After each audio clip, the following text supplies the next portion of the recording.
नमस्ते, बालाजी हिंदी टैरो में मैं फिर से आ गई हूँ आप लोगों की स्वागत करने। मैं फिर से लेके आई हूँ एक जनरल रीडिंग। जो लोग खुद को सिंगल मानते हैं ये रीडिंग उनके लिए होगी।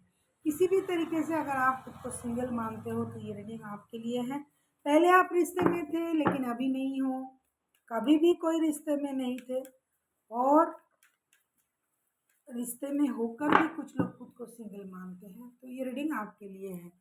सनसाइन मूनसाइन किसी भी साइन से अगर आप कैप्रिकॉर्न हो तो भी ये रीडिंग आपके लिए है। ये जनरल रीडिंग है तो प्लीज़ इसको जनरल तरीके से लीजिएगा। जितना भी आपके साथ रेजोनेट करता है उससे रखिएगा, बाकी किसी और के लिए छोड़ दीजिएगा। इसमें हम आपकी करंट एनर्जी को चेक करेंगे, आपकी पास्ट की एनर्जी कैसी थी उसको भी देखेंगे। फिर हम देखेंगे अगर पास्ट से इन दिनों कोई आपके लाइफ में आ रहा है या नहीं। अगर आ रहा है तो उनका नेचर कैसा होगा,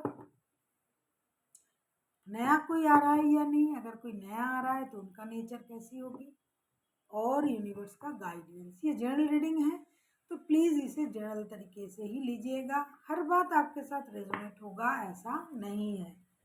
ये रीडिंग होगी 26 मई से लेके 1 जून तक। इस रीडिंग को आप खुद के साथ रेजोनेट करवा सकते हो। देख लेते हैं कैप्रिकॉर्न।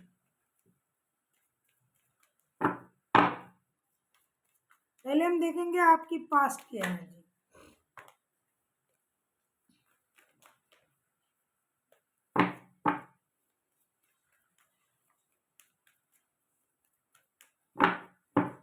पहले हम देखेंगे आपकी पास्ट की एनर्जी।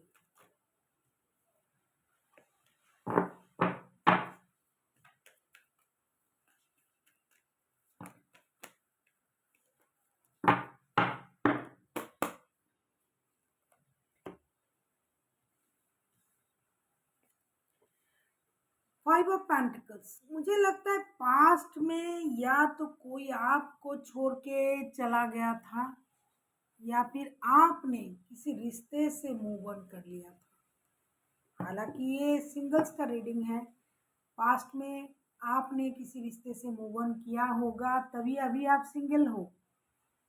आपका कोई फिनेंशियल लॉसेस भी हुआ होगा पास्ट में, बहुत बड़ा कुछ फिनेंशियल लॉसेस हुआ हो सकता है। इमोशनल अटैचमेंट था रिश्ते में, लेकिन फिनेंशियल लॉसेस की वजह से आपको रिश्ते से मूव ऑन करना पड़ा। पास्ट में बिजली आ गया। हो सकता है पास्ट में आपने जिस तरीके से रिश्ते को निभाने के बारे में सोचा, रिश्ता उस तरीके से चला नहीं, फिनेंशियल लॉसेस हुए, रिश्ते में परेशानी आई, और आप दुखी मन के साथ रिश्ते से मूव ऑन किया होगा आपने। अगर आप किसी रिश्ते में नहीं थे फिर भी आपका कोई फिनेंशियल लॉसेस हुआ जिसकी वजह से आप दुखी थे। अभी हम देखेंगे प्रेजेंट की एनर्जी। 8 of source. मुझे लगता है आप रिश्ते से ही मूव ऑन किए थे। प्रेजेंट में आप उसी चीज़ों को याद कर रहे हैं, उन्हीं रिश्तों को याद कर रहे हैं। 24/7 ये रिश्ता आपके दिमाग में चल रहा है। पास्ट में आप जिस रिश्ते में थे, जिससे आपने मूव ऑन किया, उसी रिश्ते के बारे में 24/7 आप याद करते हो, परेशान रहते हो, दुखी रहते हो। चाहकर भी आप खुद को उस रिश्ते से अलग नहीं पा रहे हो, ना कि आप उस रिश्ते से खुद को मुक्त कर पा रहे हो। आप उस रिश्ते में खुद को बंधा हुआ, जकड़ा हुआ महसूस कर रहे हो। किसी भी तरीके से आप इस रिश्ते से खुद को बाहर निकालना ही नहीं चाहते हो, और ना आप कर पा रहे हो ऐसा। हालांकि अगर आप चाहो तो कर सकते हो, लेकिन खुद ही आप इस रिश्ते में रहना चाहते हो जकड़े हुए। देख लेते हैं क्या पास्ट से इन दिनों कोई आपके लाइफ में आ सकता है। कैप्रिकॉर्न। हम देखेंगे क्या पास्ट से इन दिनों कोई आपके लाइफ में आ सकता है।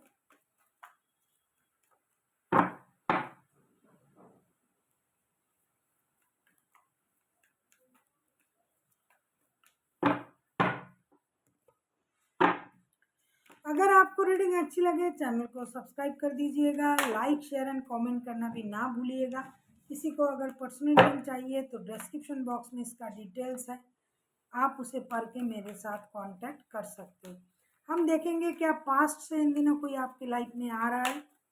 King of cups, yes definitely आ सकता है, लेकिन वही बंदा आएगा जो रिश्ते में स्टकनेस ला के रिश्ते से बाहर हुआ था, जो रिश्ते में बहुत ज़्यादा खुद की इन्वॉल्वमेंट को महत्व देता है, जो कम बोलता है, जो इमोशन को हाइड करता है, जो ज़बरदस्ती से रिश्ते में अपने आप को एक अलग मुकाम देना पसंद करते हैं, जिनको लगता है कि उनके अलावा रिश्ते में और कोई कोई मायने नहीं रखता है। ऐसा नहीं कि वो इमैच्योर है, वो बंदा या बंदी बहुत ज़्यादा मैच्योर है, बहुत सही सोचते हैं, सही सोच, सही गलत का सोच रखने वाला पर्सन है, लेकिन फिर भी वो किसी भी तरीके से रिश्ते में अपना इन्वॉल्वमेंट को रखने के लिए अपना एक अलग अंदाज दिखाता है। साथ ही साथ वो सैक्रिफाइसेस करने के मूड में कम रहता है, बहुत ज़्यादा सैक्रिफाइजर भी नहीं है कि चलो ये नहीं हो रहा है तो मैं ये सैक्रिफाइस कर रहा हूँ या कर रही हूँ, नहीं ऐसा नहीं है।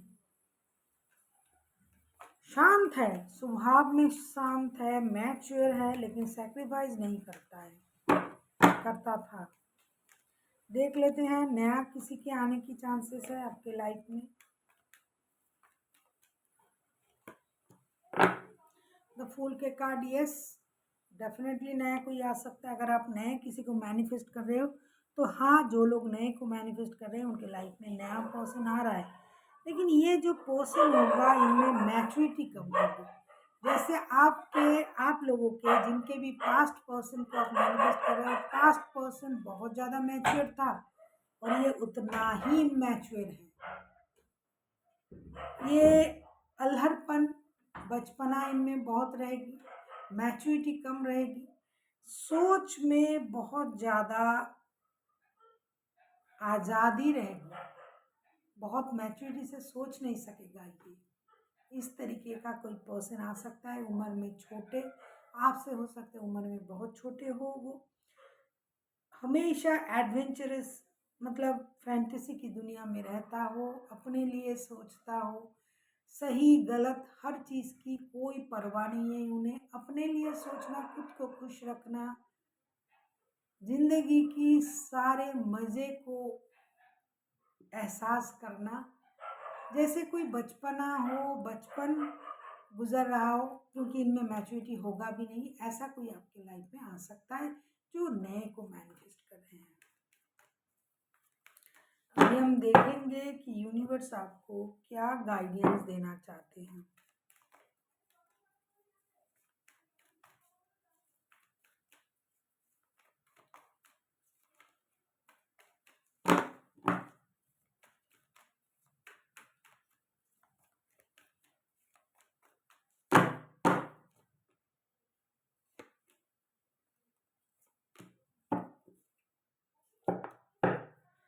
यूनिवर्स आपसे ये कह रहा है कि आपको अगर बहुत बड़ा फिनेंशियल लॉसेस हुआ है, जैसा कि पहले ही दिखाई दिया है, तो आपको किसी की मदद लेनी चाहिए। अगर आप किसी की मदद लेते हो तो आपके काम अच्छे से बनेंगे। ज़्यादा दुखी होना, परेशान रहने की ज़रूरत नहीं है। जैसा जो चल रहा है उसके मुताबिक आपको आगे बढ़ना चाहिए। फिनेंशियल स्टेबिलिटी अगर आप मैनिफेस्ट कर रहे हो, अगर आपके पास फिनेंशियल स्टेबिलिटी नहीं है जिसकी वजह से रिश्ते से आपने मूव ऑन किया या फिर आपको मूव ऑन करना पड़ा ना चाहते हुए भी, तो आपको उन चीज़ों को भूलना पड़ेगा, किसी की मदद लेनी पड़ेगी, किसी की मदद से अपने काम को बढ़ाना पड़ेगा। खास करके आप जो भी जेंडर के हो, आप अगर किसी ऑपोजिट जेंडर के किसी बंदा या बंदी से मदद लेते हो तो आपका काम बहुत जल्दी बनेगा। आपको शांत रहने की ज़रूरत है, सोच समझ के डिसीजन लेने की ज़रूरत है और पुराने दुखों को याद ना किया करें। जो सामने अपॉर्चुनिटीज़ आ रहा है उसे ग्रैब करें। So thank you for watching and फिर मिलते हैं एक नई वीडियो के साथ। तब तक के लिए स्वस्थ रहिए, मस्त रहिए और वीडियो देखते रहिए।